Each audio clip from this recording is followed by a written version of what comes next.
What is up? Welcome back to the channel for something completely different than anything I've ever done before. We are vlogging today. My dad has a testing day for his BMW, which you'll see very soon. So we're going to go and vlog the whole experience. It's not going to be massive. There's no special treatment, no special access. This is, you know, bare bones stuff, and hopefully the quality is good enough and you really enjoy the video. So if you do enjoy the video, hit that like button, get it going. Make this what am I doing? I haven't been to one of his races for a very long time, so I'm looking forward to being in the pits again, getting those smells, burning tires, smouldering fuel, or one or the other, I can't remember. But let's go, let's have some fun. Hopefully you boys are gonna enjoy it as well, and girls. Sorry, 2019, anyone can do anything, but let's go.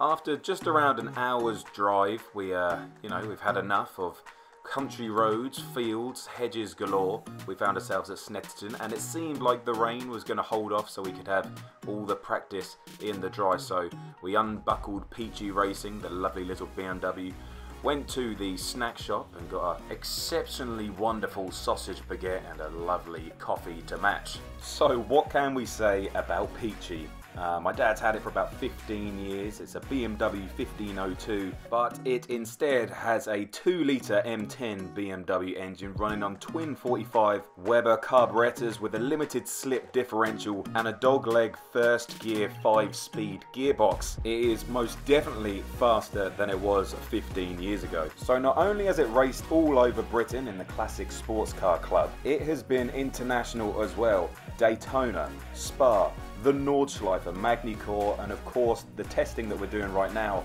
is for Dijon in a couple of weeks. Give the camera a wave, Dad. Give it a wave. You're mad. No doubt about it. You're mad.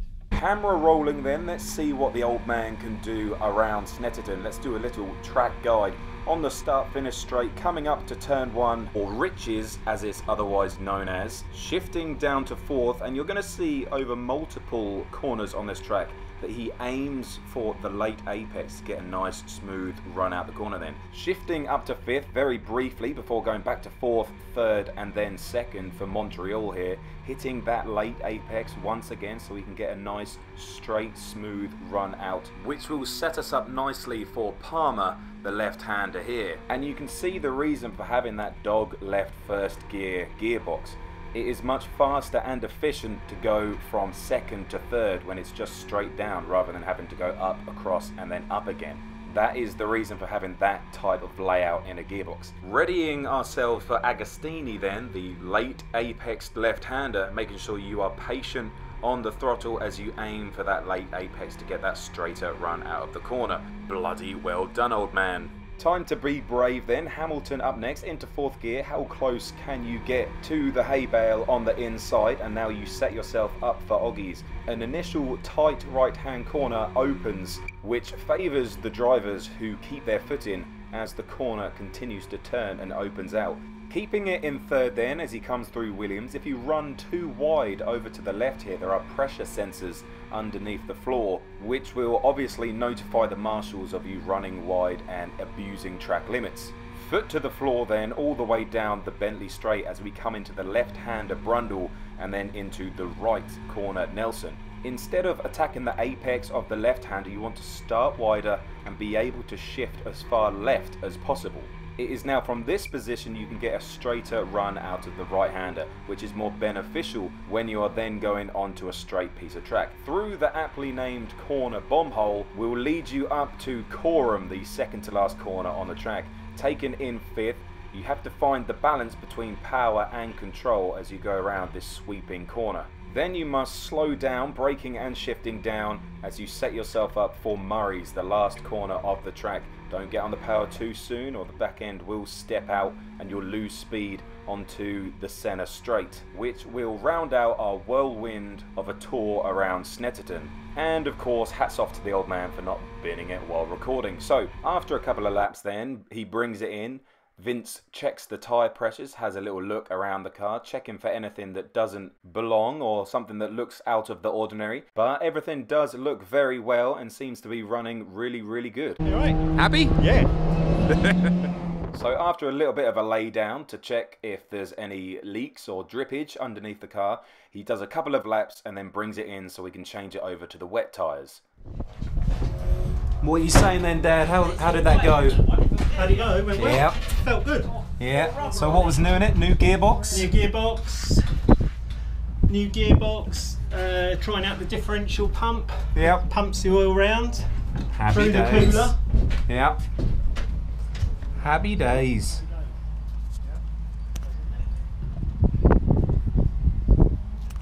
Now we're going to scrub in some wets. Brand new tyres. Put them through a heat cycle. So put them through a heat cycle, they'll last longer. There you go. Big strats. Big strats. And I couldn't not show you the most beautiful way of testing how much fuel there is in the fuel tank. There we go, about 15 litres I think. Good job, Dad. Caveman skills. I'll put it back. I thought you'd done.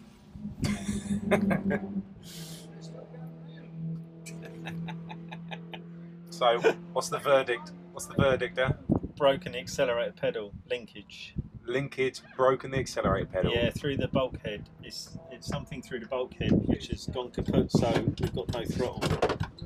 So It's kind of sickly sort gone of. wrong. But we got the A-team on it. A-team's on it. The A-team's on it. That's it. They're Can wiggling. you see it? They're wiggling the lever. But Fucking Vince's hell, eyes I aren't. can't believe it's still got this thing here. But Vince's eyes aren't quite what they used to be. So Well, what are we saying? Better to be found here than found in France, eh? yeah, this is why you go testing. You see, to make sure everything Oh, that's works. bloody Eve Robinson. Isn't it? And this isn't working. Still smiling though. Yeah. Still smiling. It's Look at been it. working for 12 years, Tony. Exactly, and he's decided to give fucking up. He's giving up now. He's insulting our carvings. Fucking hell, I can't believe you're still driving a bit of wire dangling down from the back. You might as well pull it, fucking hold it, push it back and forwards. Doesn't everyone have a bit of wire? No, we're not like that, Dad. Huh? I'll have you know that's a professional modification. Yeah. That isn't, that's the original bit. Oh, well. Well, there you go. And, well, at least it's not raining. Not yet. And there we go, that was right at the end of the session, about 15 minutes left, so they got a lot of valuable information from the track day and they know what is wrong with the car, which is the main thing, so they can get it ready for Dijon in France in a couple of weeks. Right, so Right, so we're off to the pub. yes, off to the pub. Hey! Successful or not successful? What do we think? Yes, Very successful. successful. Yeah. Yeah, why? Car is quick, Yeah. handles well. We made some improvements, Yeah. and Adjusted the shock absorbers. the throttle is broken and is better at brakes here than in the middle of bloody France. Yeah, there you go. So I'm Where we're very going happy next with that. car. Yeah. So there we go. There we go. So work to Better do. it breaks here than in the middle of bloody France. That's something to live by, I think. That's an engineering assessment of the current situation. Well, there we go. A fantastic afternoon testing the car. Obviously, my dad is going to Dijon in France in a couple of weeks, so it was very good that he found out the problems that he needed to before he went. So we went to the pub after this and had a couple of pints, hence the baggy eyes and the slightly intoxicated voice. But I really hope that you enjoyed this video. Thank you for watching, liking and subscribing. If you want more stuff like this, it's probably not going to happen, but it's good to know that we can make videos like this. So thank you again, and we'll see you in the next one.